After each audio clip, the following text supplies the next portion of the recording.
Chapter 1, Section 1. The Tao that can be trodden is not the enduring and unchanging Tao. The name that can be named is not the enduring and unchanging name. Chapter 1, Section 2. Conceived of as having no name, it is the originator of heaven and earth. Conceived of as having a name, it is the mother of all things. Chapter 1, Section 3. Always without desire we must be found. If its deep mystery we would sound. But if desire always within us be, its outer fringe is all that we shall see. Chapter 1, Section 4. Under these two aspects it is really the same, but as development takes place it receives the different names. Together we call them the mystery. Where the mystery is the deepest is the gate of all that is subtle and wonderful. Chapter 2, Section 1. All in the world know the beauty of the beautiful, and in doing this they have the idea of what ugliness is. They all know the skill of the skillful, and in doing this they have the idea of what the want of skill is. Chapter 2, Section 2. So it is that existence and non-existence give birth the one to the idea of the other, that difficulty and ease produce the one the idea of the other, that length and shortness fashion out the one the figure of the other, that the ideas of height and lowness arise from the contrast of the one with the other, that the musical notes and tones become harmonious through the relation of one with another, and that being before and behind give the idea of one following another. Chapter 2, Section 3. Therefore the sage manages affairs without doing anything and conveys his instructions without the use of speech. Chapter 2, Section 4. All things spring up, and there is not one which declines to show itself. They grow, and there is no claim made for their ownership. They go through their processes, and there is no expectation of a reward for the results. The work is accomplished, and there is no resting in it as an achievement. The work is done, but how no one can see. 'Tis this that makes the power not cease to be. Chapter 3, Section 1. Not to value and employ men of superior ability is the way to keep the people from rivalry among themselves. Not to prize articles which are difficult to procure is the way to keep them from becoming thieves. Not to show them what is likely to excite their desires is the way to keep their minds from disorder. Chapter 3, Section 2.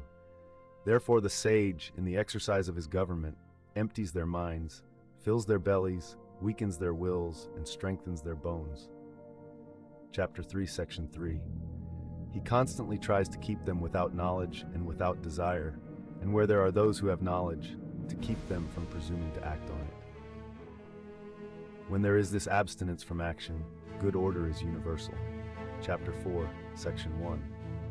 The Tao is like the emptiness of a vessel, and in our employment of it we must be on our guard against all fullness.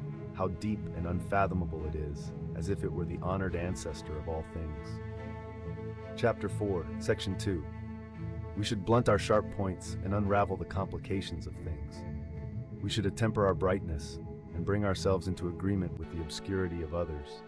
How pure and still the Tao is, as if it would ever so continue. Chapter 4, Section 3. I do not know whose son it is, it might appear to have been before God. Chapter 5, Section 1. Heaven and earth do not act from the impulse of any wish to be benevolent. They deal with all things as the dogs of grass are dealt with. The sages do not act from any wish to be benevolent. They deal with the people as the dogs of grass are dealt with. Chapter 5, Section 2. May not the space between heaven and earth be compared to a bellows? 'Tis emptied, yet it loses not its power. 'Tis moved again, and sends forth air the more. Much speech to swift exhaustion lead we see. Your inner being guard and keep it free.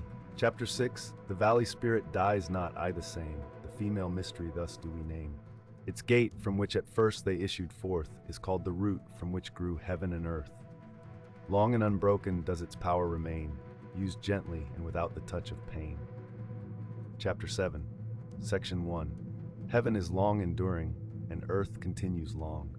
The reason why heaven and earth are able to endure and continue thus long is because they do not live or for themselves. This is how they are able to continue and endure. Chapter 7, Section 2. Therefore the sage puts his own person last, and yet it is found in the foremost place. He treats his person as if it were foreign to him, and yet that person is preserved. Is it not because he has no personal and private ends, that therefore such ends are realized? Chapter 8, Section 1. The highest excellence is like that of water. The excellence of water appears in its benefiting all things, and in its occupying without striving to the contrary, the low place which all men dislike. Hence, its way is near to that of the Tao. Chapter 8, Section 2. The excellence of a residence is in the suitability of the place. That of the mind is in abysmal stillness. That of associations is in their being with the virtuous. That of government is in its securing good order. That of the conduct of affairs is in its ability. And that of the initiation of any movement is in its timeliness. Chapter 8, Section 3. And when one with the highest excellence does not wrangle about his low position, no one finds fault with him. Chapter 9, Section 1. It is better to leave a vessel unfilled than to attempt to carry it when it is full. If you keep feeling a point that has been sharpened, the point cannot long preserve its sharpness. Chapter 9, Section 2. When gold and jade fill the hall, their possessor cannot keep them safe.